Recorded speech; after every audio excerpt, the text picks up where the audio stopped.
So how are you doing? It's nice to meet you in person. Yeah, I'm good. I'm good, thank you.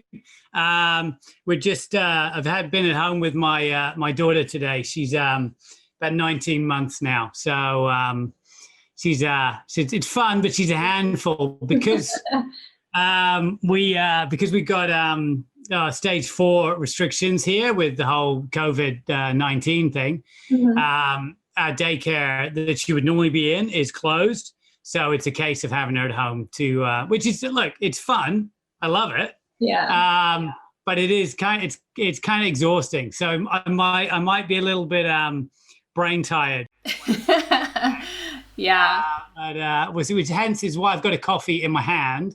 that's good. So I'll hopefully make some sense while we're talking.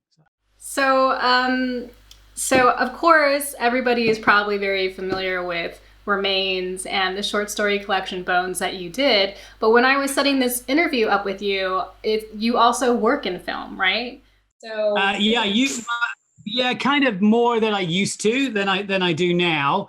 Um, so basically, when I was in the UK, so I moved from the UK about 8 years ago now to Melbourne. And fun fact now, actually, it is so it's obviously night here at the moment, but it's also absolutely freezing. So we're in the middle of winter. So winter in Melbourne, this is the coldest winter I think I've known. It was 2 degrees last night, and it snowed the day before, which is very, very rare to happen here. Yeah, sorry, working in film. Basically, I used to work in film more when I lived in the UK, and I moved out here, like I say, 8 years ago. And since then, I've been focusing mainly on the prose, mainly on my books. There are a few reasons for doing this. One is that I really had a lot of ideas that I wanted to have a sort of an attempt at sort of putting down. And when you write a film, a good example of this would be when we made The Possession of David O'Reilly.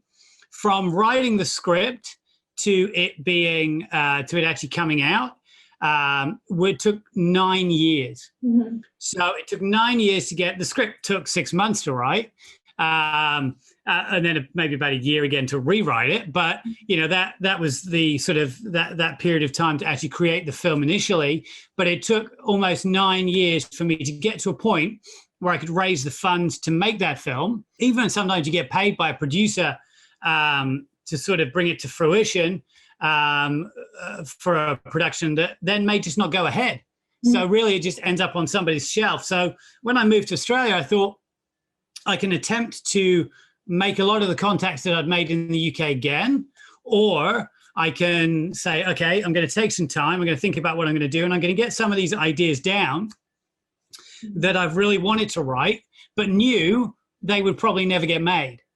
A good example of that would be The Trade, which is the first story that I wrote, that features in Bones. Mm-hmm. And I wrote that because it had been going around in my head all the time while I was shooting David O'Reilly. And I thought, I really like this idea, but no one's going to make this.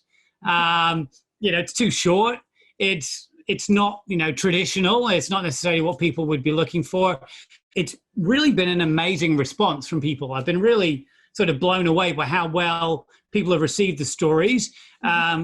So I've just really my whole career has shifted on the back of that, really, to much more of a focus on doing the prose and realizing a good example, I guess, as well, is that, say, for, let me think, Did You Forget About Me? The story in Bones took me maybe like 3 months in total to write. I'm actually quite a slow writer and a slow reader compared to some. But if that were going to be then made into a feature film, which had about a 75-page, so it's about 75 minutes. So yeah, maybe it would work as a feature. We could have been waiting 5 years to see that come to fruition. So getting that down on paper and getting it out the door in something like Bones has just been an incredibly satisfying experience, being able to sit down and say, I've got an idea. 3 months later, here it is. One that I'd say I'm probably the happiest I've been with my writing in a really long time. So it's been great in that respect.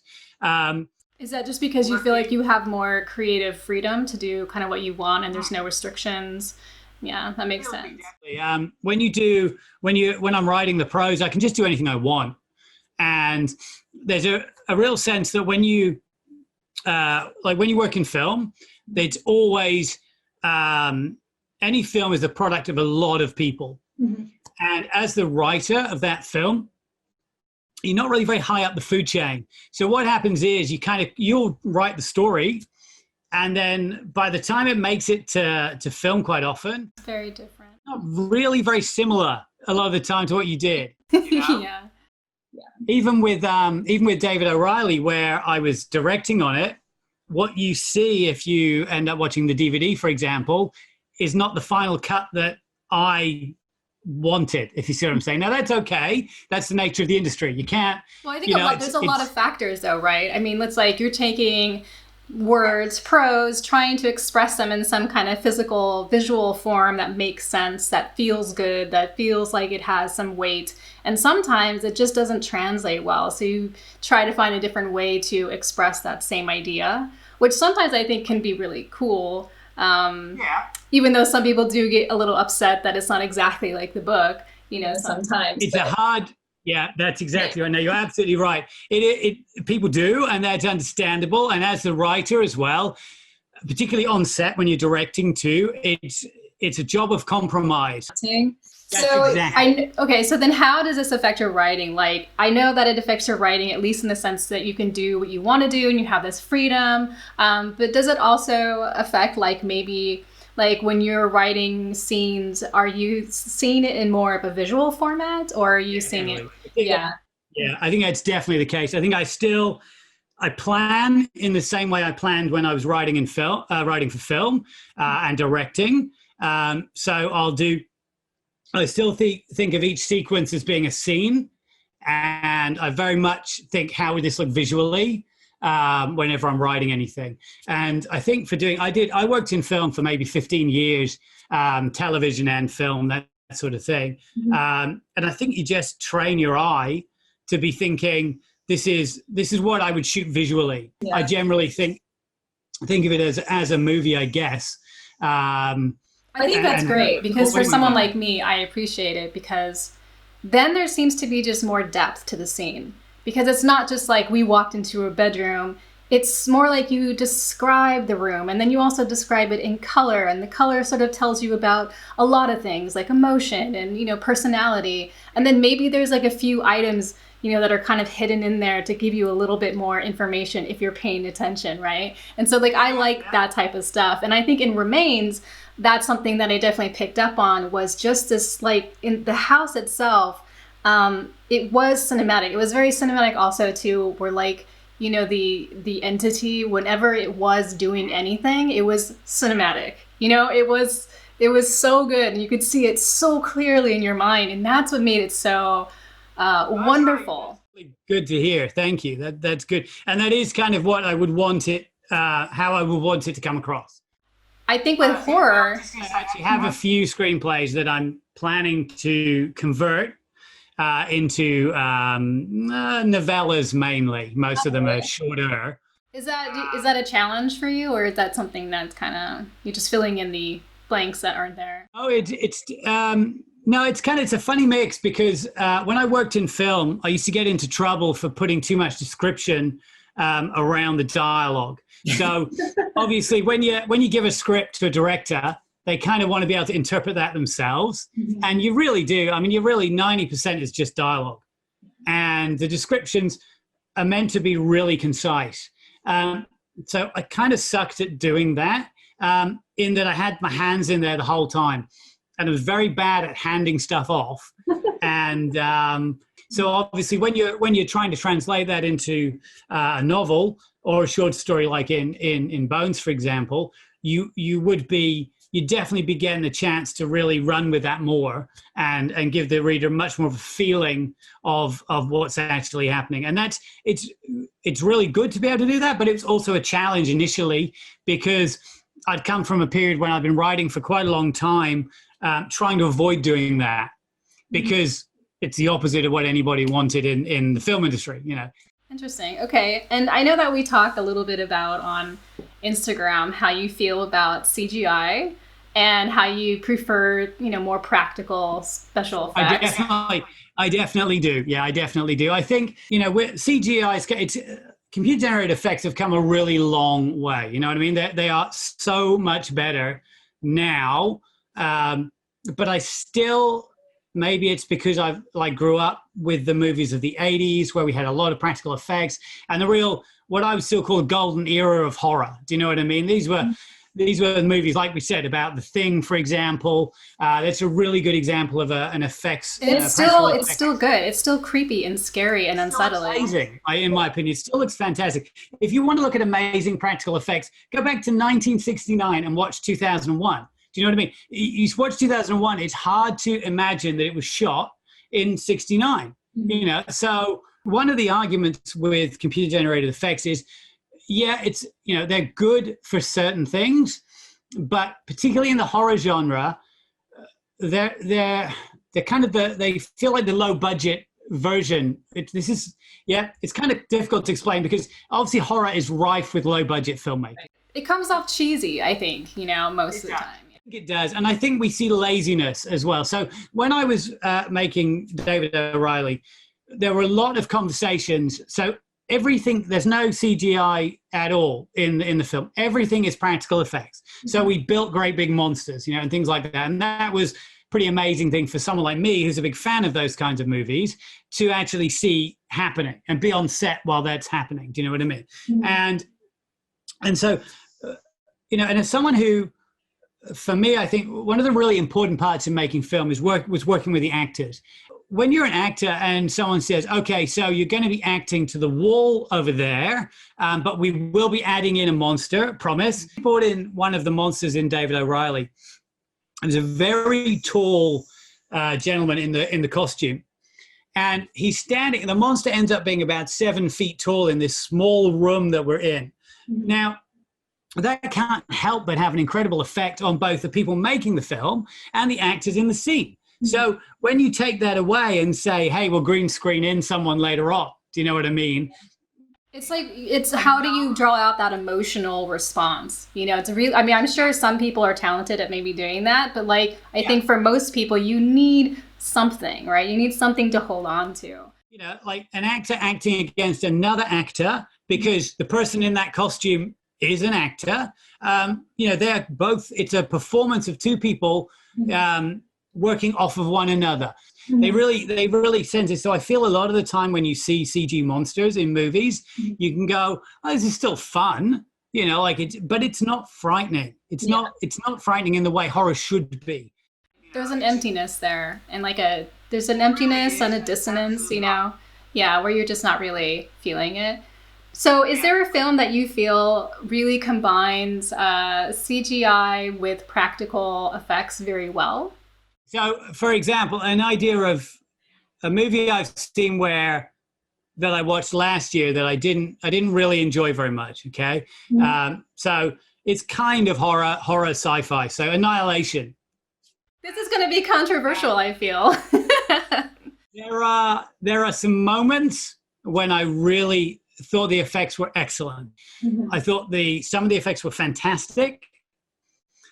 Some of the effects were, okay. It looked a bit. One of the things you really see is it feels like there's a lot of motion blur added to stuff to try and make you not really notice that it doesn't quite look great. Now, look, it's a judgment thing and it's a personal thing, of course.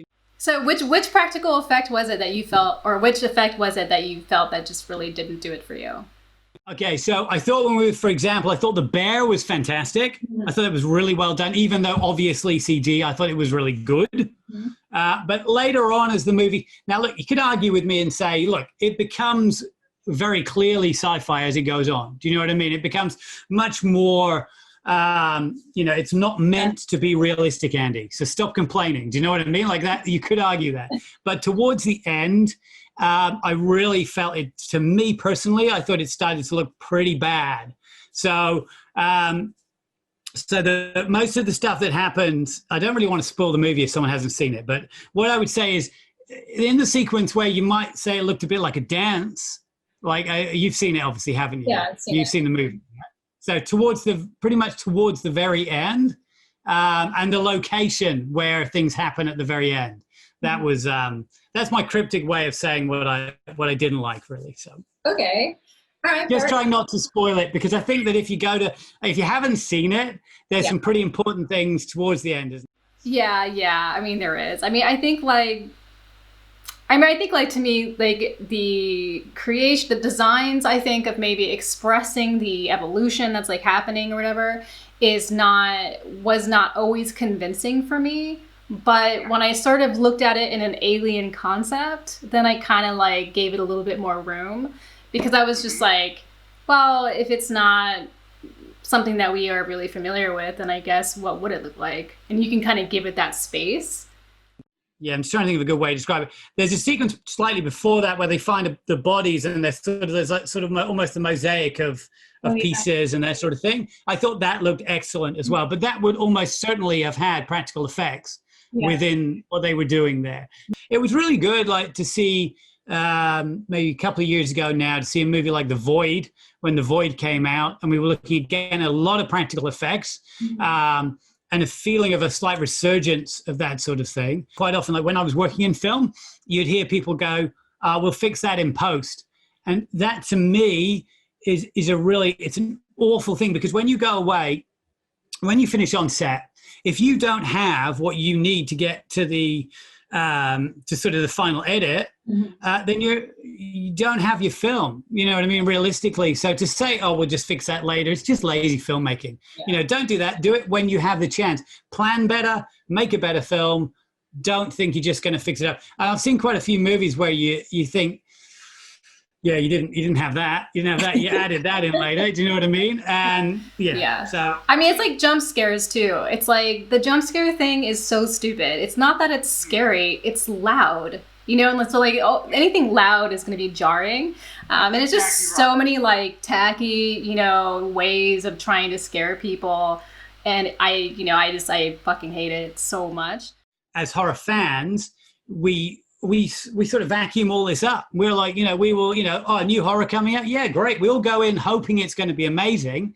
And I think, you're going to see, there's going to be cynical look at remakes that really don't need to happen, for example, like Pet Cemetery from last year. God. We didn't need, why do that? Why take a perfectly serviceable horror movie with still one of the most amazing child performances I've ever seen in a film? Yes, I agree. And then remake it and stuff with the story as well for no reason other than who does that? It just, that sort of thing. So you see a lot of. Yeah, I mean, I love that John Lithgow was in it, but that was pretty much all that I liked about it. That's absolutely right. It's great to see him, but that's about all you're getting out of this. You know what I mean? Adapt a different Stephen King. Go do something else. Or better still, don't mess with these stories that we really loved. You know what I mean? There's so many other stories to tell. That's what is like blows my mind. Is I'm just like, there are millions and millions of books out there that would be way more amazing than remaking, I don't know, whatever, The Grudge over and over again, or whatever. And they're always like, when they're remaking these movies, they're always trying to. They pull the same like tricks to try and like make it feel like the same movie, but you're just like. And as an audience, we want new monsters. Do you know what I mean? We don't want the same monster that you had in the last, like seeing the Grudge reboot or whatever last year. I didn't actually watch it in the end. I thought, it looks not too bad from some of the trailer stuff. But again, why bother? Why did that happen in the first place, except for purely for making money? Now, you could argue, all film is about making money. Yeah, I get that. Do you know what I mean? But at the end of the day, take a really good new idea and make that. So, all right. Do you play horror games at all? I mean, PC horror or any horror? Any? Yeah. So, I do, definitely. I'd say, let me think of the last one I played. So the last horror video game I played was probably The Evil Within 2. Oh, yeah. I really enjoyed that. I haven't played the reboot, the Resident Evil reboot, Resident Evil 2. I've got I've got the 7, like Resident Evil 7 or whatever. I've got that sort of in my Steam library, and I keep thinking, yeah, I'm going to get round to this, and then it just doesn't happen because I end up doing something else. Yeah. Resident Evil 8 is coming out soon, or at least I saw the trailer. Sort of related to it's 8's going to be more of a folk horror, isn't it? So yeah, I think that sounds fantastic. It looks amazing. Yeah. Well, I have Biohazard, which was terrifying. Yeah. I didn't finish it. It was too much stress. Like, I think where I ended it with the part where I'm like crawling underneath the house, trying to get from one section to another, and that dude is just like chasing me with a shotgun or whatever he's doing, and I'm just like, I can't handle this. Maybe I think that's Outcast. That's the other one where you can't really attack and you just spend all your time hiding. Yeah. Yeah. And that my nerves, no thank you. That was, I actually, confession as a gamer, I actually play most of the horror games on easy. Yeah. So it's less stress. I love the stories, and I want some good scares, but there's nothing more frustrating than trying to get to the next scare, but you're trying to fight this boss who's one hit killing you or whatever, and I want to get to the next bit. I want to experience the story more than I want to experience potentially the combat and things like that. So which isn't. Right. Yeah. I'm not really too much into like fighting all of the, like fighting my way out of someplace over and over and over again until I make it. Yeah. No, not really. So you have a PS4 then? Do you have a PS4? Yeah.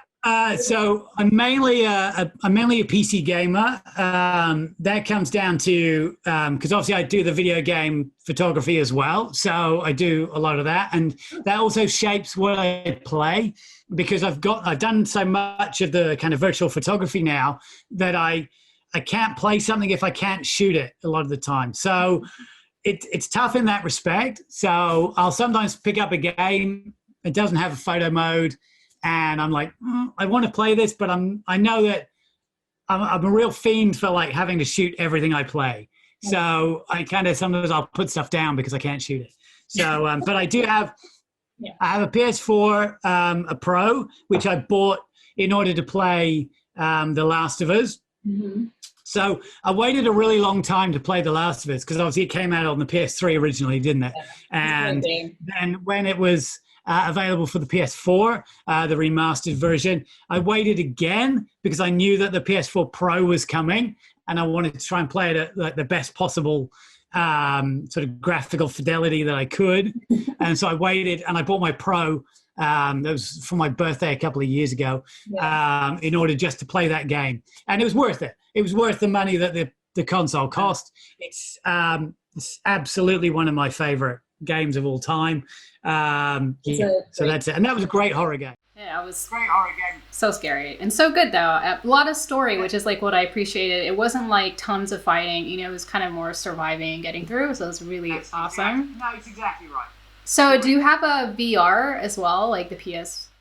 No, so far I haven't jumped into that. I was really tempted with the Half-Life Alyx game to give it a go. So obviously. So with probably another one of my all-time favorite games, but going off on a bit of a tangent, is Skyrim. That's a game that I've modded for myself. I've written stories and quests and stuff like that, and all this kind of stuff for it. And I've played a lot of Skyrim. So when that went to VR, I was tempted then. I was like, maybe I'll jump now, but. If I'm honest with you, one of the issues, of course, is with VR still is the idea that you're a pair of disembodied hands quite often, and in order to get from A to B, you got to point at something and zap yourself there. Mm-hmm. And well, actually, that's been upgraded now, so you can just like be moving, through targets. Yeah. But you move. You can move really slowly, so you're just like this moving, or you can kind of have the wobble from side to side, which kind of helps people with motion sickness. People suffer a bit from sickness, don't they? I get motion sickness from it so bad, but the reason why I have the PS4 is for haunted house games. And you don't think that they're scary, because you've played them on your phone. You've like, they're just these cheap little games, you know, where you just like go into a house and, you know, things are happening, like doors are opening and voices and just traditional haunted house stuff. Fucking terrifying. There was a game called Paranormal Activity. And it's so dumb and it's so terrifying. I couldn't get through it. I was sweating and so stressed. I couldn't walk through a black doorway because I felt like I was in this place. And like, I think that's absolutely understandable. When if you're like, my plan for my VR headset, if I ever get one, is to play a few shooters, maybe a bit of Skyrim. That's about it. I'm not planning to jump into like a haunted house. That no chance. Like I would go. I've talked about this with people before. I love the actual idea of paranormal investigation. I would love to personally go and spend time in a real haunted house, but there's a large chunk of me that knows that when you play a VR game, that's a curated experience, isn't it? They want to scare the living hell out of you. Yeah. Whereas, you know, like a real haunted house, you might get a bit of a scare and it could be really interesting and fantastic. But no, I don't need someone literally creeping up behind me in VR to scare the living hell. Like when you saw like the PT, the test. Yeah, PT. Oh my God. Did you ever play it or did you play that? Yeah. So imagine that in VR. Yeah.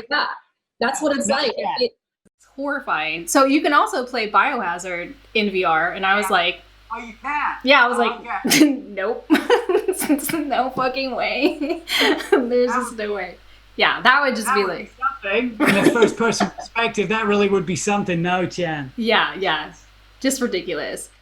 I've seen a few of those Let's Play things where you see the poor people on YouTube with the headset on, you know, like going in the dark, going through it and just scaring the hell out of themselves. Yeah, they're like jumping onto their TVs and like breaking everything in the living room. Oh my God, it's so good. Like I love that. That would definitely be me.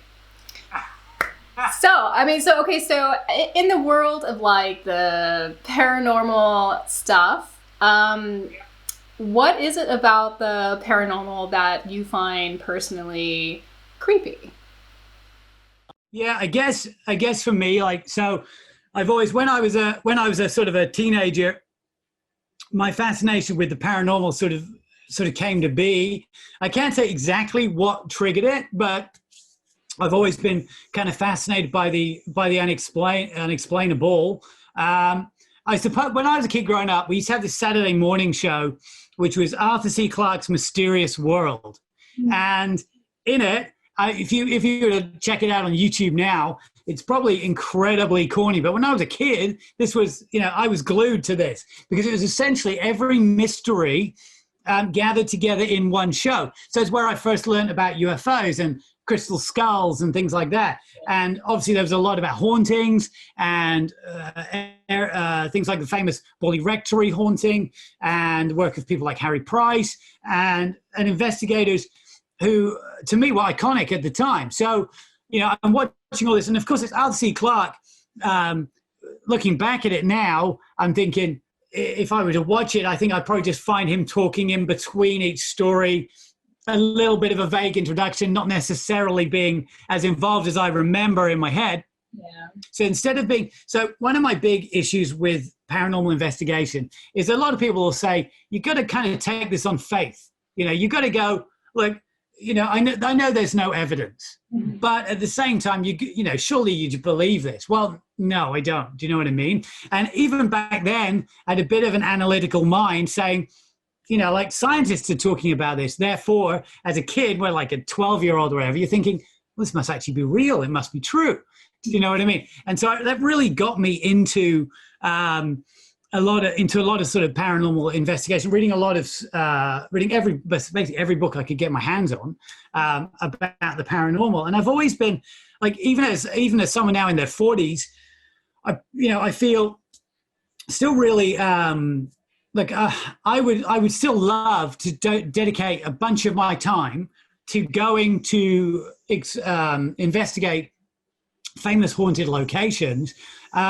But I'd like to do it properly too, because there was about maybe 10, 15 years ago, there was a real burst of these kind of ghost hunters TV shows where they'd take a medium as the scientific, that would be their scientific person. Well, look, I don't mean to break it to anybody, but that medium is not they're not a scientist. Do you know what I mean? So at the end of the day, you'd watch those, and basically just a lot of people in their own found footage movie being scared, running around in a haunted location. We should be looking for real scientific evidence. And how amazing would that be to be able to actually say, look, we really found evidence of this.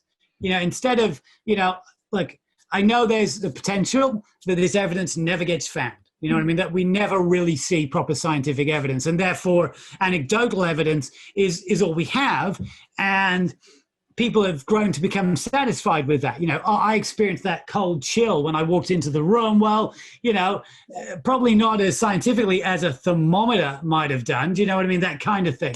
And people saying, I saw this on the FLIR camera. Do you know what I mean? And stuff like that. And again, we're like, I want real evidence. I spoke to, in a podcast recently, I was talking about this and saying how there are various cryptid locations here in Australia. I would love to go spend some time investigating those cryptid sightings, because to me though, that's so plausible though. I feel like there could definitely That's exactly right. There's so many times when species are coming up, they were supposed to be extinct, but they're surprisingly still alive, Yeah, that's exactly right. And that's what we're going to see.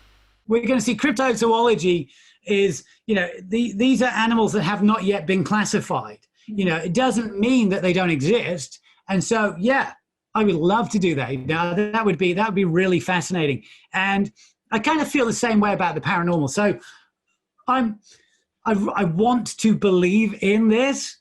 I don't know if I can.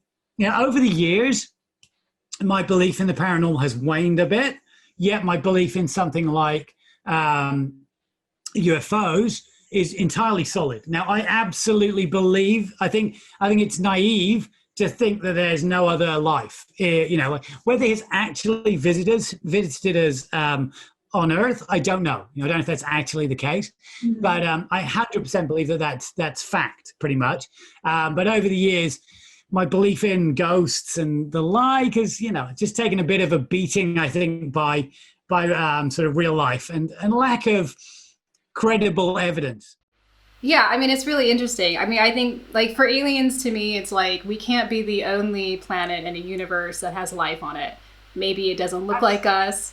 Maybe it doesn't operate as we do, but we can't be the only planet. It just doesn't make any sense.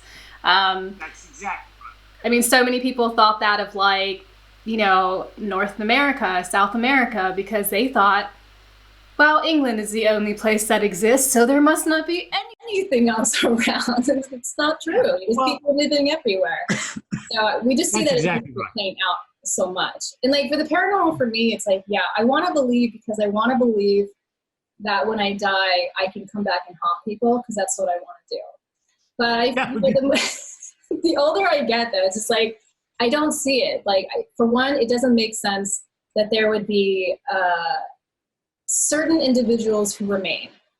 Some people are like, okay, so these are people who were really traumatized and had horrific deaths and they have unfinished business. I'm like, well, what about all the other fucking millions of people who have died? The genocides, the killings, the murder. Like, so many things. And you're like, it doesn't make sense, And so I want it to make sense, because I think that I like a good story that pulls from the supernatural and the unknown world. I like that, because it's a mystery and you got to figure it out, and it's asking you for help, and that's so cool. But, because there is a lack of evidence, there's just a lot of ghost hunters now who are just creating a lot of fake evidence. And actually some of it is actually way better than a lot of the movie effects and creepiness. Like, they do a pretty good job at, like, making something look plausibly real. I don't hate it. Like, it doesn't make me upset that they're making fake evidence. It's like, to me, it's just entertainment. We had a show in the UK called Most Haunted, and it started out appearing to be well-intentioned, but as it went on, so one of the big issues, of course, with this is you go to a haunted house one week and everyone gets a really good scare because, you know, you hear things or the medium starts speaking in tongues or whatever happens, you know, all this kind of stuff. But then week 2, what happens if you go to the haunted house and everyone just spends a night sitting around and nothing really happens? You know what I mean? Well, the audience who are watching this show go, oh, that wasn't as good this week. You know, like I might not bother with that one next week. And so it got to a point where almost every week someone's getting possessed. One of the crew is getting possessed wherever they go. And you go, look, we know this is ridiculous and we know this is fake. And all it's doing is undermining the work of people who are out there trying really hard to generate actual evidence of the paranormal. So, you know, it's a tough sell, isn't it? Do you know what I mean? It's hard to watch these shows nowadays without feeling drained and cynical. Definitely. I think that's why I kind of made the segue over to true crime, because I think like true crime kind of gives me a little bit what I'm looking for, which is like a story, some kind of conclusion, reasons why things have happened, you know. I think a lot of people probably feel the same way as that. I mean, I watched the recent Unsolved Mysteries series, the reboot as well. And I'm looking forward to seeing what the next 6 cases are. I like that show because I genuinely feel that it's producing leads, hopefully, and will lead to solving a lot of those crimes. Obviously, I know one of them was about UFOs. Weirdly enough, for someone who said just a few minutes ago how much UFO stories intrigue me, that was the weakest episode, in my opinion, of the show. And I just, maybe because I just went, yeah, okay. You know, yeah, it happened. That's fine. It may be for people who don't believe this and go, wow, that's really amazing. All these people, you know, that's actual, you know, again, it's all anecdotal, but it's, you know, that's evidence of this maybe. But for someone like me, I was just like, I'd rather have had another crime. But I think you're right. With moving to true crime documentaries, for example, a lot of people are really fascinated by this. And one of the things that's really good about this is the potential. I think we like closure. We like to see that things have been done, that these crimes have been solved. And what better way to do that than to put that evidence in front of so many detectives now? Because, you know, you only have to go on the Reddit forums for these kinds of shows to see people really out there working that case themselves. Mm-hmm. You know, a lot of these are retired law enforcement, you know, as well as normal people like, you know, you and me on there. And that's just fantastic. That's great. And there are often resolutions due to this. Well, that's fantastic to see. Yeah, and I think like true crime to me has always been kind of more of not a 100%, but more of a real representation about how the world works. You know, you see it how between 2 people, something can go wrong and murder can happen. And then it goes through this system that fails them or, you know, whatever. Like, so it just, to me, it's like this more real way of seeing the world, even though it is just 100% tragic, which, of course, life isn't all tragic. But for me, it's more real. And I think the supernatural is just a way of talking about that stuff in a way that's not real. You know what I mean? And that's kind of like, I guess, that's my escapism, is like taking entertainment from something that isn't real, you know? So like, I'm not a person who reads like a lot of like gruesome torture porn books. It's just not my thing. It's really not mine. It's not my thing. It's fine if it's anyone else's thing. It's just not my thing. I'm not into it, you know? It doesn't do anything for me. But you know, I get... I like horror, but I'll DNF on a book if it gets too gratuitous. Definitely.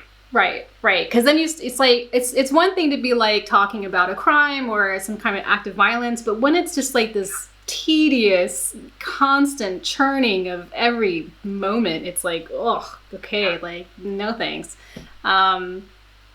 Even though I think in film sometimes, in film though, sometimes it can be kind of amazing. Like, I don't know, maybe it's just the color of blood and like, it just looks kind of nice sometimes, you know, which is... Well, a good example of that, I think, which would be Hannibal, for example, the TV series Hannibal. Now, that's 3 seasons of incredible looking horror, you know, like some awful murders and Yeah, I mean, like, I don't The mushroom one was my favorite. I mean, I didn't watch all of it, but the mushroom one, I was like, ooh, that's Animal creepy. is one of the few things that sort of horror series that I've seen that actually makes me. I loved it, and I really, really hope we get a fourth season through Netflix. I really hope that happens. Um, but watching it, I would have to look away. There were sequences where you'd go, "Oh no, this is going to be really bad," and you're looking away, thinking, kind of like out of the corner of your eye, which is something I haven't really done since I was a kid. Yeah, that's exactly right. Watching it, thinking, it's amazing, but no, I can't initially look. Just fantastic, brilliantly shot, brilliantly acted, superb scripting. Just everything about it was fantastic. I mean, there hasn't been a TV series that's in horror that I've watched that I've enjoyed as much as that in years and years. So I think it's the season final, or season 2 final is absolutely beautiful. It's just fantastic cinema quality television. Yet definitely are moments when you go, just really, really amazing. Right.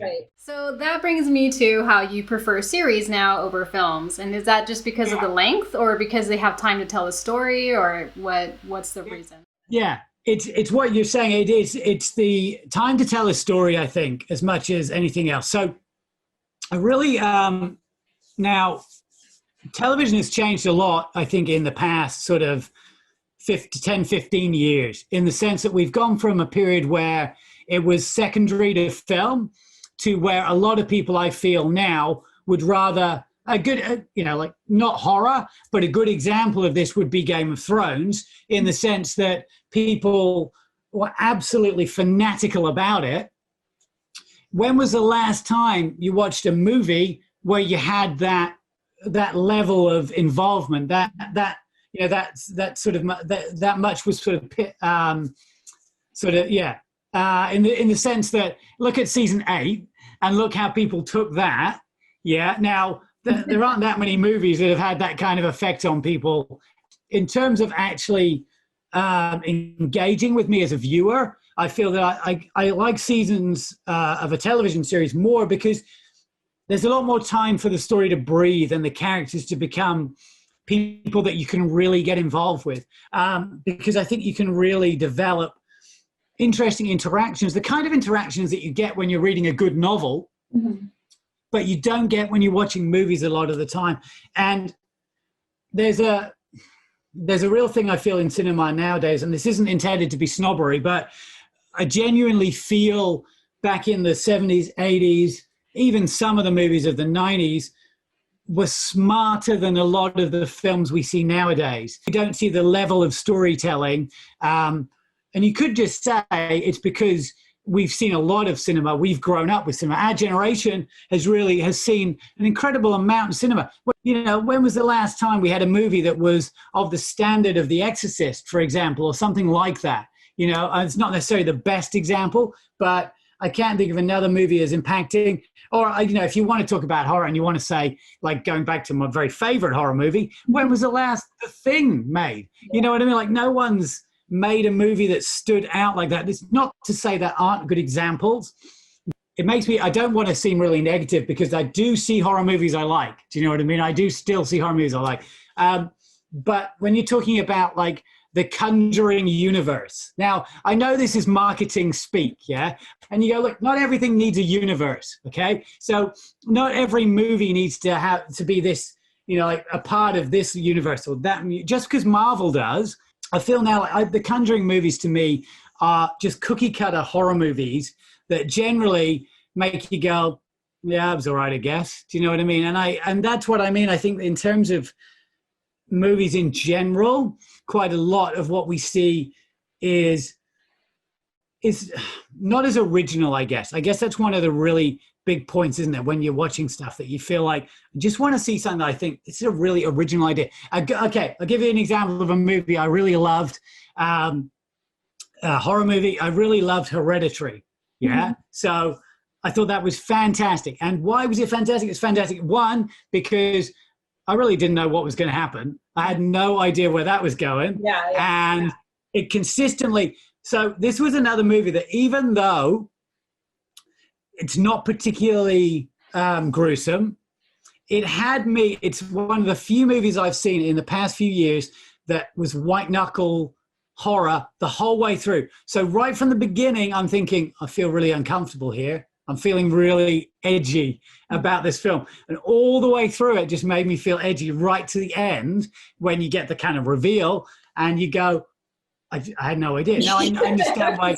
Like, what? Who would have had that? Who would have thought that was what we were going to get? You know, like I can't imagine many people who went in and went, this is going to be this. I'm trying not to say, obviously, because if people haven't seen it, it really is worth checking out. It's a really very good horror film. Horror for me is more about ideas, and a really good horror movie is about a really solid story, again, and much less about the monster that's going to leap out of you. We talked about a lot of interesting things. So why don't you tell me? So I know that you're working on. Are you working on a collection of short stories? Another short story book? Yeah, that's absolutely right. So I actually had to, when I realized we were talking, this is my office behind me. You can actually see, you can't read it, which is good. But this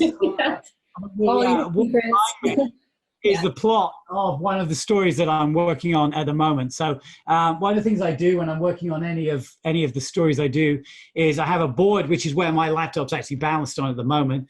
And I put lots of sheets of A4 paper on it, and I work all the way across it, plotting out the story. So that's what this was. But I also realized that on the wall, prior to me sort of starting to talk to you, was the full list and plots of all the stories in my next collection. So I had to take that down quickly, and it's been hidden so that you wouldn't see that.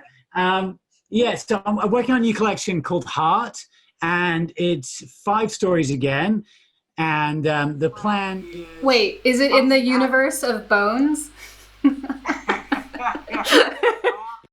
would be telling, but probably no is the answer to that. So so it's 5 original stories. None of them have got characters.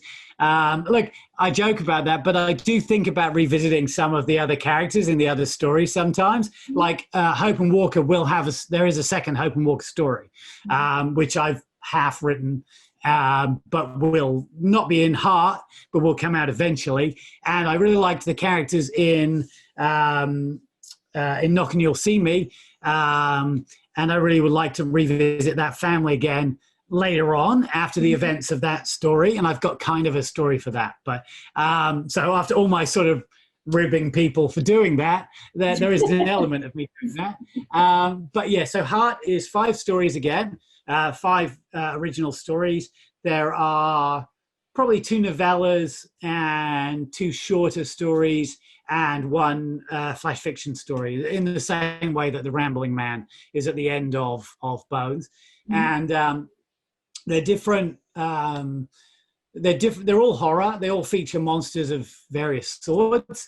But the reason it's called Heart is because it's going to sound probably a bit cliche, but it's really important to me to create stories that you actually become involved with the characters and care about what happens. Now, so for every one of them, I've tried really hard to make sure that you get involved with them. They're about grief, loss, family, love, some of them, and I really like the idea of creating stories that they're not just horror. They all feature different elements. Like, for example, one is about, I'm not going to say too much now, but one is about a grandfather and his granddaughter, and he has dementia, and it's about their relationship, where he reveals information to her that is caused by him sort of slowly losing his mind. It's again a kind of a ghost story, but their relationship is what is the kind of the bedrock of the whole story. So it's about a grandfather and his granddaughter as much as it is about the monster toward the end or whatever, if you know what I mean. And I think that's really the kind of stuff I like to write, because I really like to get involved and try to create characters that I care about, and hopefully a reader will too. So that's there's 5 stories coming out, hopefully for Halloween next year. I've got a bit of work left to do on that. And there's some other projects I'm working on at the moment too. Another collection, which I can't really say a lot about at the minute, but there's, but I'm working with some other authors as well on this. I can tell you that. So it's not. Are you guys, can you tell me, are you guys writing together or is, oh, okay. So there's a few, it's a collection of collaborations that I'm working on at the. Well, how do you feel about that? Because it sounds like you said something like having a hard time handing things off at one point. Yeah. You mean, it sounds like I'm a control freak, so how am I dealing with that? Is that what you mean? Yeah, you're right. No, you're right. It's true. It's true that, but I've actually really enjoyed it so far. It's been really good. I think it depends really on what it is. So realistically, when you go into making a film, for example, and you wrote it and then you're directing it, one of the things that's hard about collaborating to an extent there is that you already have it. It's already a thing. So it's like if I were to take a story and then go, like it's going to be a collaboration, but I've kind of written it. It's really having the seed of this idea between more than one person and then saying, let's run with this, and hearing everyone's different ideas and then developing that further into the actual prose and the dialogue and that. So, I think that makes it a much more exciting experience, I think. Whereas otherwise, like I say, within film, primarily, most of the time, it's something you've already think you finished. And then you go, actually, we haven't finished this at all. We're just starting. You know what I mean? Yeah. So I joke about when I worked in film, you'd have a script and you'd go to give it to producers, for example. And if it said first draft on it, then they wouldn't even look at it. They'd go, okay, well, you obviously haven't really worked this idea like you weren't, which was a weird idea anyway, because of course, as a writer, I just made it up this morning. What do you think? Do you know what I mean? Like, it's just a silly idea. But then, so what we'd do is we'd fib, and I'd just put draft 3 on draft 1 every time. Yeah. And I would get people to go, oh, this is actually pretty good. You've really worked on this idea. And you'd be like, yeah, I did for several months. It's called writing. That's what I did. Do you know what I mean? So then you get that to it. I'll remember that one. If you're ever doing a film project, it's a good trick. Don't say, probably shouldn't be saying that, but it did. All right. Well, it was so good to meet you and talk with you. And I had so much fun just talking about film. I've been looking forward to this. I know after I had talked to you about Remains, I think, you had mentioned to me that you were available for doing an interview. And I always kind of kept that back in my mind where I was like, ooh, am I ready to interview an author yet? I don't know. So I had to wait. I think most of us are just really happy to talk. Like, I love talking horror. So it's great to talk about horror. That's fantastic. It's just, it's really nice to be invited. So I appreciate that. Thank you for talking to me. Yeah, no problem. So where else can people find you and your work? Facebook, Instagram? I think primarily now, so if you want to watch The Possession of David O'Reilly, it's available. I'm almost certain it's on Shudder. I think they run it still on there. It's definitely available on DVD in the UK and America. You can watch my web series, which we made prior to David O'Reilly.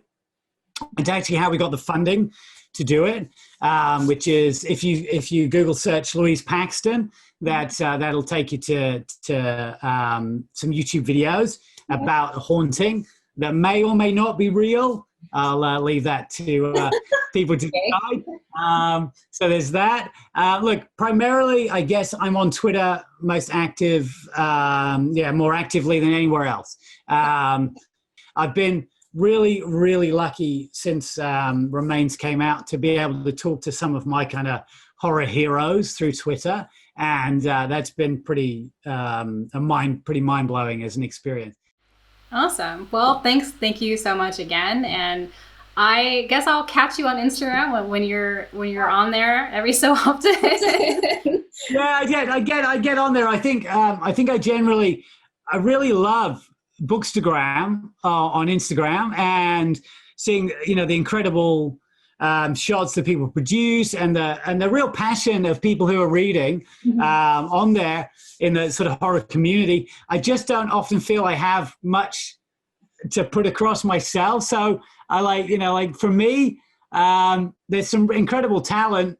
I don't have that talent for Instagram. Do you know what I mean? So I'm much better at short 280 characters. That's pretty safe on Twitter. In terms of Instagram, I try, but only every now and again. So, but I'm there in the background a lot of the time, and I definitely appreciate it whenever anyone tags me. It's always really just amazing. It's just amazing. It's fantastic. So, very much appreciated. So. Awesome. All right, Andrew Cull, I will talk to you later. Fantastic. Thanks for your time. It's good to talk to you. Bye.